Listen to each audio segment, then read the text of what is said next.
نحمده ونصلي على رسوله الكريم اما بعد فاعوذ بالله من الشیطان الرجیم بسم اللہ الرحمن الرحیم۔ عقیدہ ختم نبوت میں آج ہم اہانت رسول صلی اللہ علیہ وسلم اور ارتداد کا بیان دیکھیں گے۔ توہین رسالت یا اہانت رسول صلی اللہ علیہ وسلم اور ارتداد یعنی مرتد ہو جانا، مراد کیسے کلمات کہنا جن کی وجہ سے انسان دائرہ اسلام سے خارج ہو جاتا ہے یا مرتد ہو جاتا ہے، اور اس کے علاوہ توہین کرنا اور رسالت پر تنقید کرنے کی سزا اور اس کی حد سزائے موت ہے۔ قرآن و سنت سے، خلفائے راشدین سے اور علماء امت کی متفقہ رائے سے یہ ثابت ہے کہ مجرم چاہے مسلم ہو یا غیر مسلم، اور مرد ہو یا عورت ہو، اس کو سزائے موت بطور حد دی جائے گی۔ اگرچہ ایک مسلمان اس جرم کا ارتکاب کرتا ہے تو توہین رسالت کے علاوہ مرتد ہونے کی وجہ سے بھی قابل گرفت اور سزائے موت کا مستحق ہے، اور ارتداد کی حد بھی سزائے موت ہی ہے۔ جب ہندوستان تقسیم نہیں ہوا تھا تو اس وقت تو غیر تقسیم شدہ ہندوستان میں ارتداد کا مسئلہ بڑے زور و شور سے اٹھا، کیونکہ اس وقت افغانستان کی حکومت نے ایک قادیانی مبلغ کو ارتداد کی بنیاد پر سزائے موت سنا کر سنگسار کر دیا۔ پاکستان میں بھی یہ مسئلہ شروع ہی سے زیر بحث بنا ہوا ہے۔ اس مسئلے پر امت مسلمہ کا اتفاق ہے کہ مرتد یعنی عقیدہ رسالت سے پھرنے والے کی سزا بطور حد سزائے موت ہی ہے، لیکن ہمارے وطن عزیز پر جدید تعلیم یافتہ طبقہ جو یورپ اور اس کی طرز زندگی سے بہت امپریس ہے، اس کے بارے میں وہ معذرت خواہی کا رویہ اختیار کیے ہوئے ہیں۔ بعض جدید تعلیم سے متاثر لوگ ارتداد کی سزا سزائے موت کا سرے سے انکار کرتے ہیں۔ ان کے خیال میں ارتداد ایک گناہ ضرور ہے، لیکن ایسا گناہ نہیں ہے جس کی حد جاری کی جائے۔ بہت سارے لوگوں کا ارتداد کے بارے میں ایسا ہی نقطہ نظر تھا۔ ان کے خیال میں یہ گناہ اتنا بڑا نہیں کہ اس کی سزا سزائے موت دی جائے، لیکن یہ بات معاذ اللہ قرآن و سنت کے خلاف ہے۔ اسلام میں تمام کائنات کی حاکمیت سرداری صرف اللہ کی ذات کو حاصل ہے، اور عقیدہ اور اس کے ساتھ عقیدہ رسالت تمام مسلمانوں کے عقیدے کا بنیادی جز ہے، اور کلمہ طیبہ کی بھی یہی شرط ہے، اور یہی وہ عہد اور وعدہ ہے جس کے ذریعے انسان اللہ کی برتری اور حاکمیت کو تسلیم کرتے ہوئے پیغمبر مصطفیٰ صلی اللہ علیہ وسلم کی اطاعت کا اعلان کرتا ہے۔ اب اگر پاکستان میں رہتے ہوئے کوئی شخص اللہ تعالیٰ کی حاکمیت کا انکار کر دے یا رسالت سے انکار کر دے یا آپ صلی اللہ علیہ وسلم کی شخصیت کو تنقید کا نشانہ بنائے تو یہ پوری امت مسلمہ کے ساتھ غداری ہے، اور وہ سزا کا مستحق ہے، اور یہ اسلام کے ساتھ غداری ہے، یہ سنگین جرم ہے اور گناہ ہے، اور یہ ناقابل معافی ہے۔ تو جو کوئی ایسا کرے گا وہ مرتد کہلائے گا، اور قرآن مجید اس کے بارے میں کہتا ہے کہ دیکھو کسی کا حکم نہیں اللہ کے سوا اور کوئی اس کا شریک نہیں۔ تو لہٰذا اسلام قانون اور آئینی معاملات سے بالاتر نہیں ہے، بلکہ یہاں اپنا اس کا ایک مکمل نظام ہے جو انفرادی اور اجتماعی زندگی میں ریاست اور سیاست کی مکمل رہنمائی کرتا ہے۔ تو ایک ایسا شخص جو آئین کی خلاف ورزی کرتا ہے اسے غدار کہا جاتا ہے، اور اسے سزائے موت دی جاتی ہے۔ آئین پاکستان کے مطابق بھی ایسا جرم کھلی بغاوت ہے اور غداری ہے۔ سارے ملکوں میں یہی قانون نافذ ہے، لہٰذا مرتد ہونے کی سزا کیا ہونی چاہیے کہ جو آپ صلی اللہ علیہ وسلم کی شان میں گستاخی کرے اور شان میں توہین کرے تو وہ مرتد ہو رہا ہے، اور اسے سزائے موت دی جائے گی۔ یہ دراصل اللہ اور اس کے رسول سے بغاوت کا اعلان ہے، جس کی وجہ سے نہ صرف ساری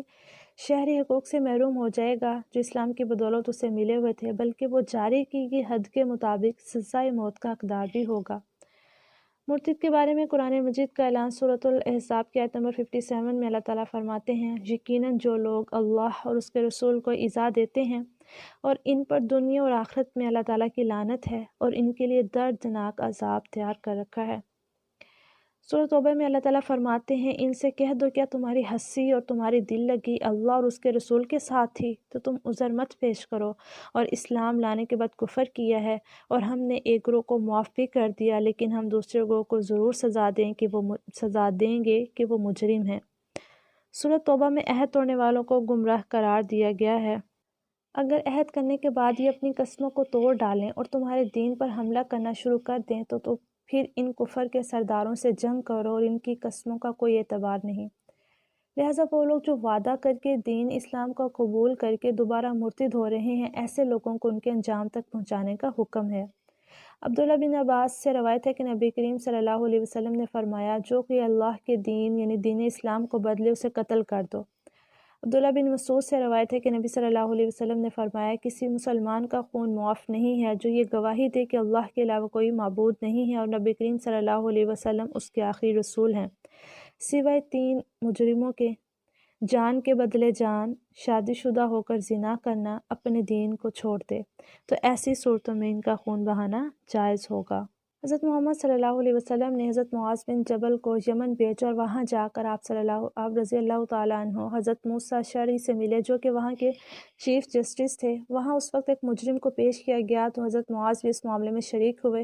اور انہوں نے پوچھا کہ یہ مجرم کون ہے، تو انہیں بتایا گیا کہ یہ شخص پہلے یہودی تھا، پھر اس نے اسلام قبول کیا اور پھر دوبارہ اس نے یہودیت اختیار کر لی اور مجرم نے عدالت میں اپنا جرم قبول کر لیا ہے۔ حضرت معاذ نے فرمایا کہ ایسے شخص کی سزا قتل ہے اور حکم دیا کہ اسی وقت اسے قتل کر دیا جائے، اور اس معاملے میں عمل درآمد ہونے کے بعد ہی حضرت معاذ اس سواری سے نیچے اترے۔ اس ساری کارروائی میں توبہ کی کہیں بات نہیں ہوئی اور نبی کریم صلی اللہ علیہ وسلم نے بھی حضرت معاذ کے اس فیصلے کو غلط نہیں کہا۔ اور حضرت عثمان کا واقعہ، جب ان کو باغیوں نے گھیر لیا، ان کے گھر کا محاصرہ کر لیا تو وہ اپنی چھت پر آگے ان کی تنقید کو صبر و تحمل سے سنتے رہے اور فرمایا کہ مجھے قتل کی دھمکی کیوں دی گئی ہے، جبکہ نبی کریم صلی اللہ علیہ وسلم نے فرمایا تھا کہ کسی مسلمان کا خون جائز نہیں ہے سوائے ان 3 باتوں کی، اور میں نے ان 3 باتوں میں سے کوئی بات بھی نہیں کی۔ حضرت عثمان کی ان باتوں کو کسی نے بھی نہیں جھٹلایا، لیکن ان کے مطالبات کچھ اور تھے۔ حضرت عائشہ سے روایت ہے کہ نبی کریم صلی اللہ علیہ وسلم نے فرمایا کسی مسلمان کا خون حلال نہیں ہے سوائے اس شرط کے کہ اس نے شادی شدہ ہونے کے باوجود زنا کیا، مسلمان ہونے کے بعد کفر اختیار کیا، یا اس نے کسی کی جان لی۔ قرآن مجید میں سورۃ النساء آیت نمبر 65 میں ہے، خدا کی قسم یہ مومن نہیں ہو سکتے جب تک کہ آپس کے اختلافات میں آپ صلی اللہ علیہ وسلم کو معاملات سلجھانے والا تسلیم نہ کر لیں، اور پھر جو تم فیصلہ کرو اس پر ان کے دلوں میں عذر نہ ہو بلکہ اسے تسلیم کر لیں۔ حدیث میں ہے منافقین میں ایک شخص تھا جس کا نام بشر تھا، اس کا کسی یہودی سے جھگڑا ہو گیا۔ یہودی نے کہا کہ نبی کریم صلی اللہ علیہ وسلم کی عدالت میں یہ معاملہ پیش کرتے ہیں، کیونکہ وہ جانتا تھا کہ وہ آپ صلی اللہ علیہ وسلم جو فیصلہ فرمائیں گے وہ حق پہ ہوگا، لیکن منافق کو اپنے مقدمے کی کمزوری کا علم تھا۔ تو منافق نے کہا نہیں، یہ معاملہ آپ صلی اللہ علیہ وسلم کے پاس نہیں لے جاتے بلکہ یہودی سردار کے پاس لے جاتے ہیں جو کہ رشوت لے کر فیصلہ کر دیتا تھا۔ آخرکار بحث کے بعد یہ معاملہ نبی صلی اللہ علیہ وسلم کی خدمت میں لایا گیا۔ چونکہ یہودی حق پہ تھا لہٰذا نبی کریم صلی اللہ علیہ وسلم نے فیصلہ یہودی کے حق میں دے دیا، لیکن منافق اس بات کے حق میں نہیں، لہٰذا اس نے کہا حضرت عمر سے بھی فیصلہ کروا لیتے ہیں۔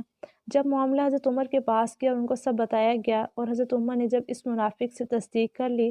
تو حضرت عمر اندر گئے اور تلوار لا کر اس منافق کا سر قلم کر دیا اور فرمایا جو اللہ اور اس کے رسول کے فیصلے پر راضی نہ ہو تو اس کے لیے یہی فیصلہ ہے،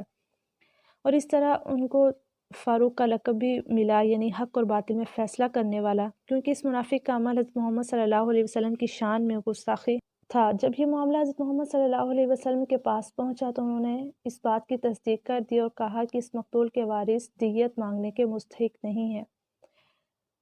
اسی طرح جب رسول اللہ صلی اللہ علیہ وسلم اس دنیا سے رخصت ہو گئے تو قبائل عرب کے دلوں میں ابھی مال کی محبت داخل ہی تھی، تو وہ چاہتے تھے کہ ہم زکوٰۃ کا فریضہ سر انجام نہ کریں، اور پھر مدینہ کے ارد گرد کے لوگوں نے بھی زکوٰۃ دینے سے انکار کر دیا۔ نبی کریم صلی اللہ علیہ وسلم نے حضرت اسامہ کو بھیجا تھا لیکن وہ آپ کی وفات کا سن کر واپس آ گئے۔ حضرت عمر چونکہ یہ چاہتے تھے کہ آپ صلی اللہ علیہ وسلم کی بات کی خلاف ورزی نہ کی جائے، اور لیکن اس وقت صحابہ کرام کی اتنی تعداد نہ تھی کہ مرتد لوگوں اور منکرین زکوٰۃ لوگوں کے خلاف دونوں جنگ کی جا سکے، لہٰذا اس طرح یہ معاملہ صحابہ کرام کی مجلس میں پیش کیا جائے۔ حضرت ابوبکر نے فرمایا کہ جو کوئی زکوٰۃ اور صلات سے انکار کرے میں اس کے خلاف ضرور جنگ کروں گا۔ اس سے ثابت ہے کہ اسلام کے ایک رکن کا انکار بھی اسلام کا انکار ہے، اور ایسا شخص مرتد ہو جائے گا اور ایسے لوگوں کے خلاف جنگ کا حکم ہے۔ حضرت عمر نے فرمایا کہ اللہ تعالیٰ نے حضرت ابوبکر صدیق کا سینہ مرتدین سے جنگ کے لیے کھول دیا۔ جو کوئی آپ صلی اللہ علیہ وسلم کی لائی گئی شریعت سے انکار کرے گا اس کے ساتھ بھی مرتد ہونے کے لحاظ سے حد کا معاملہ کیا جائے گا۔ مرتد کی سزا یہودی اور عیسائی کے قانون میں بھی ارتداد کی سزا قتل ہے۔ احکام تورات میں باب نمبر 10 اور 13 میں یہ حکم واضح ہے کہ ماں باپ بیٹا بیٹی بیوی دوست جو بھی ارتداد کرے گا یا مرتد ہوگا اسے قتل کر دیا جائے گا۔ انگلستان میں بھی ایک پادری کو اسی بنا پر جو ہے سنسار کر دیا گیا تھا، بلکہ زندہ جلا دیا گیا تھا۔